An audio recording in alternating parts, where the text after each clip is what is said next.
Hello everybody. So before the video starts, I want to let everybody know that the content you're about to see was footage taken before, no, during the tour at the Colorado Wolf and Wildlife Center. I did have footage initially when the tour began. However, um, there were issues. I had put a new memory card in my camcorder at the time, and because of that, I hadn't formatted it. So I had to format the card, deleting whatever data I had on there initially. So what you're about to see is footage that was taken during the tour, probably in the middle, all towards the end. You're still going to see some very cool stuff. So the Colorado Wolf and Wildlife Center is a nonprofit organization. Any money they receive, that being you pay to see the tour and all that money will go to the care that they put into these animals, and not just the wolves, but a few others. So foxes, New Guinea singing dogs, which will make an appearance in the video. So if you ever want to pay a visit, you know where to go. So I hope you enjoyed the video, and please tell me what you think. Sort of like at a dog park for us getting in there without the wolves being able to get out. We'll just sort of talk. Okay, we're at the Wolf and Wildlife Center in Colorado. This is the smallest breed they got. The wolf they got here. He's a female. It's blue, yeah. You knew that. Awesome. So that's actually a trait that we bred into our domesticated dogs. When a wolf is born, though, they're born blind and deaf, weighing just 1 pound. When they open their eyes for the first time around 10 to 12 days old, those eyes will be blue, but they'll always change to a yellow, amber, or brown color by the time they're about 2 to 3 months old. Any questions about these two here? Yeah.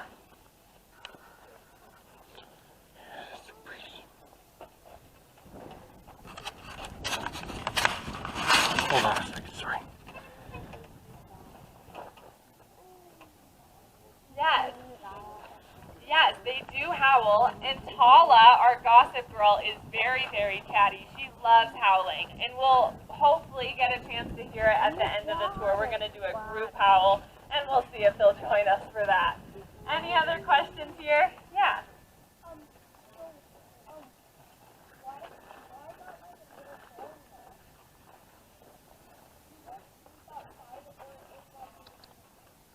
Yeah, so they'll sometimes sleep inside their den like we can see Navi doing right now. Other times, yeah, they'll just make a nice little spot for themselves to curl up in the dirt. Yep, exactly. Awesome. We're going to turn the corner right here. Say hello to those Mexican gray wolves. All right.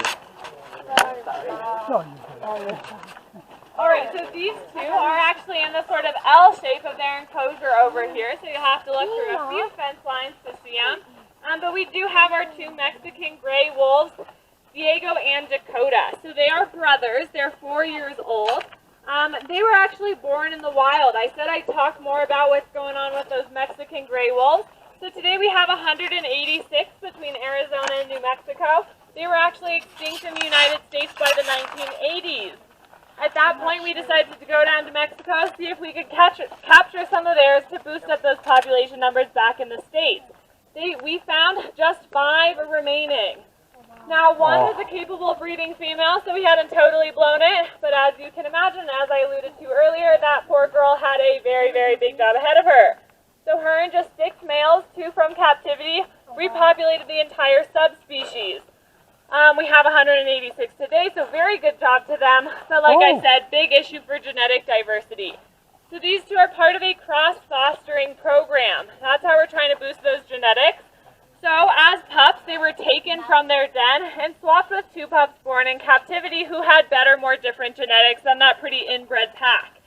The reason this works is that wolves are actually one of the only apex predators who will routinely adopt and raise young that are not their own. So when that mama wolf got back to her den, she certainly notices it is no longer Diego and Dakota in there, but she's very happy to adopt them and raise them as if she'd just given birth to them. So pretty amazing. They're incredibly social, sentient animals, and they do love pups. Now in New Mexico, where they are found, there was a rural county that at least as of 2013 was creating chicken coop-like structures next to bus stops to have their kids wait in because they feared otherwise they'd be eaten by a wolf. Any guesses though, in the lower 48 states, how many people have died by wolf in the past 150 years? 1. Okay, we have 1 as our first guess. Anyone else?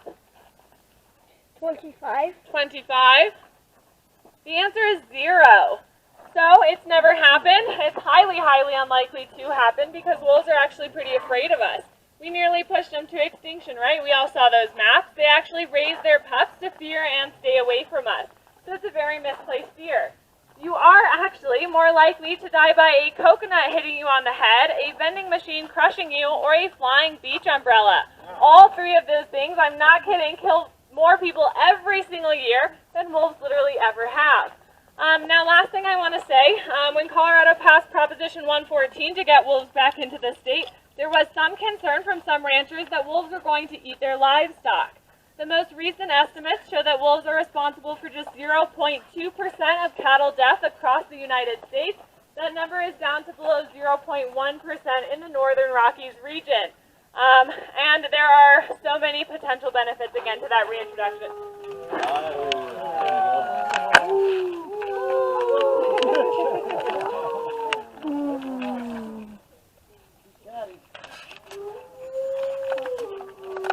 Oh, so amazing. They're talking.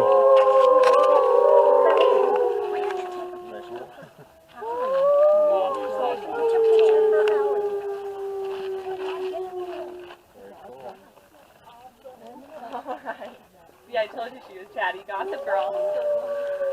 She's like, I'm not chatty. Cool. Girl. You're all on the wrong place. Right here. Yeah, good gossip. Pardon me. All right, you guys, I am going to pull you away. We're going to keep walking up this hill here. I am sure we will continue hearing Tala.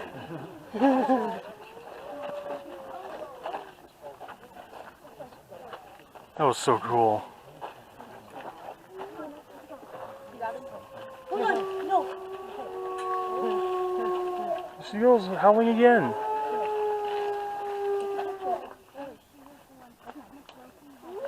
This is my first time seeing a wolf howl in person. Oh, yep. Alright. So, any guesses what we have in here? They are puppies. They're not wolves, though. Dingoes? Foxes, dingoes, Wolf hybrids. wolf hybrids. So dingoes is closest. They are actually closely related to the Australian dingo. But these 2 are New Guinea singing dogs. They are puppies. They're about 8 months old at this point. We have Coco lounging on that little platform, and then Pono the male hanging out back there a ways. Now, the New Guinea singing dog is incredibly rare. There's estimated to be just about 200 to 300 left on the planet today. That is pretty much that captive number. There are some populations of the New Guinea Highland dog, which was found to be the same species, still in their native island of Papua New Guinea, but again, exceptionally rare. Now, because they are from the island of Papua New Guinea, they're actually well adapted for hunting in steep and highly vegetated areas. So you may notice as she's lounging out in front of us, she's pretty long, and you can see as Pono walks around. They can be up to about 3 feet in length, even though they'll only reach a max weight of about 30 pounds full grown. They're also very, very flexible. They actually jump and climb much more like you would expect from a cat than a dog. They can, in fact, climb up trees. They can also fit themselves through any opening wide enough for their head to go through. So you'll notice this beautiful chicken wiring we've put up to keep them in there. They're very, very active, curious little animals. Now their name, the New Guinea singing dog, was given to them because they have a really interesting vocalization, sort of like a mix between a howl and a yodel.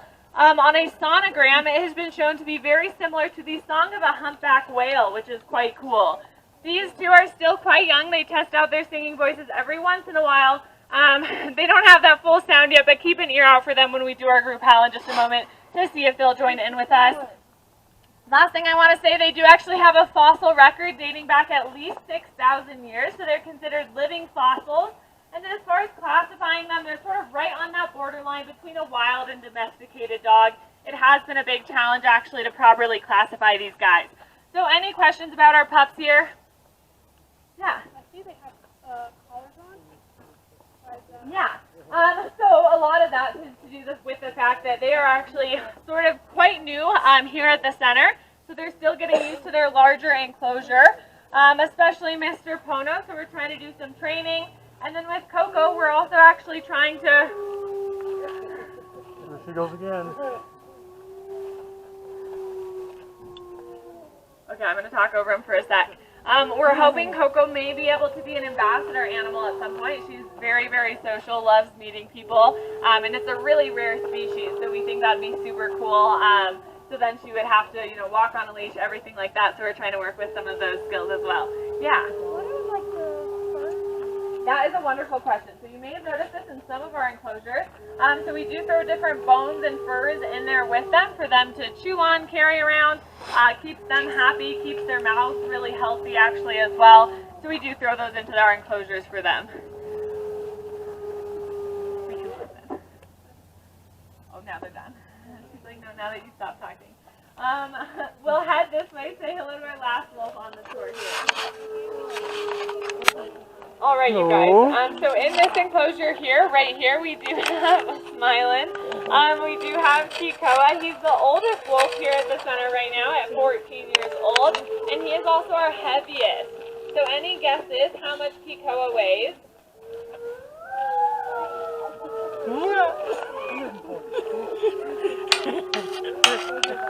Okay, in the range of 50 to 70. Anyone else? 90, 90 to 100, 60, 200, 140. All right, yeah, you guys are actually pretty close. So he does weigh just 115 pounds. It is very common that people will guess a lot heavier. They have that nice puffy coat, and they also, we were raised to think that wolves are a lot bigger, scarier than they are, and that's how we see them portrayed in media as well. Now, he isn't here by himself, like Micah that we met down below. His companion passed away a few years back. He is incredibly social, cute little guy, so we thought maybe he would love another companion. He did not. He politely said, no, thank you. However, this is our matchmaking enclosure, so I want to talk about that process in captivity. So had he shown initial interest, we would have kept him over here and put the female in the enclosure where the pups are living right now. With that hallway between them, we would watch how they interact at a distance and keep an eye on their body language. If things were very, very positive, we'd open up one of those gates so that they could touch nose to nose and lick each other through just a single fence line. We're going to give that as much time as they need and as we need to feel really confident in that pair. But if things were looking great, we'd eventually open up that other gate so that they could run back and forth freely together. Obviously, that arranged marriage did not work out for Kikoa here, but we do make sure he gets extra attention from staff. Those wolves are throwing a party. Listen to us. All right, any questions about Kikoa here? I just want to say a couple quick words. Actually, we'll do our group howl right now. So we're going to howl. Hold on.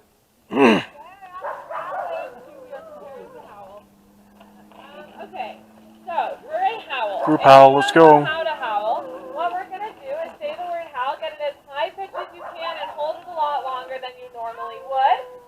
After we do that initial sound, I will just ask that we stay completely quiet, no more howling or talking. That way, in case our wolves do choose to respond, we get to enjoy that really, really amazing sound, rather than the sound of humans trying to sound like wolves. I like to say if you do not feel silly doing this, you are doing something very wrong. So do keep that in mind. And we're going to face towards follow our conscious. Alright, we're gonna do it. Group howl, let's see if this little guy will howl with us. 1, 2,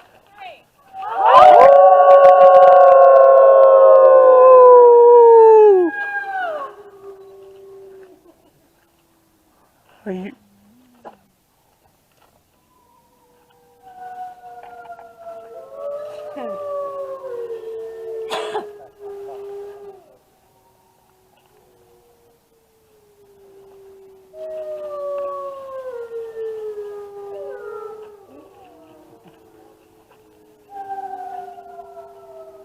go, there you go. You guys hear that?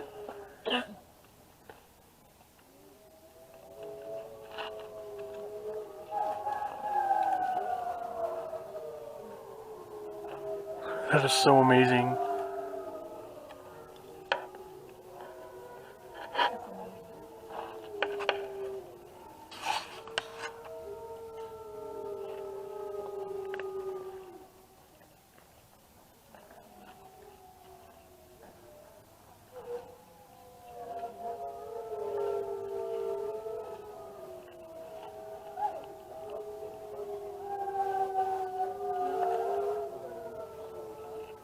That's a lot of howling.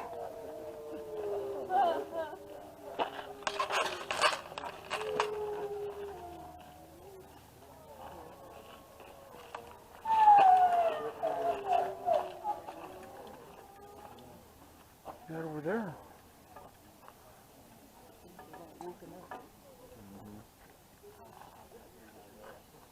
All right, you guys, let's give them a big round of applause. Wish I could, but I'm moving the camera. It's very, very special. There's You some guys moving. have to hear that a few times. In the summer, they usually really will not get that active where we get that whole group house. So that is really, really cool for you guys. That does conclude the tour. I just want to say really quickly about the center. We were founded in 1993. Our founder rescued a wolf dog from a kill shelter who truly had just a few minutes left to live. With that rescue, the center was born. Everything you saw today was inspired by that initial wolf dog. Sadly, though, most wolf dogs are not nearly so fortunate. It's actually estimated that 80% will be euthanized prior to their second or third birthday. That is not because they are bad animals, it is because people do not know how to properly care for them. So it's something we do like to bring up. It's an issue near and dear to our hearts. Given our founding, there are actually an estimated 250,000 wolf dogs living in the United States today. Again, 80% of which won't reach 2 or 3 years old. Now, with that, thank you so much, you guys. That is the end of the tour. We really could not do this without you. We are a 100% nonprofit facility, so any of the money you spend to be here today goes directly back to the care and maintenance of these beautiful animals that we get to house here. So thank you. They're really beautiful animals. Here. I really enjoy giving these tours. We are also volunteers, so tour guides do accept tips. Of course, never expected, but greatly appreciated if that's something that you want or are able to do. And I'm actually going to pass it over to Erica to take us back into the center. Thank you so much, you guys. All right, guys, as we head in, please stick to the stairs on the right. All right. And the hill on the left. And that, folks, was the Colorado Wolf and Wildlife Center. This was so cool. I hope you enjoyed the whole video. Oh, look at that, horses. It's a pony actually. Yeah, this was really, really awesome. First time I ever got to see wolves howl in person. That old one sounded pretty weak though. Yeah. I hope to come here next time and get a VIP pass because that way you can interact with them. So hope you guys enjoyed that, and I hope you like and subscribe. This is Wolf 49. See you later.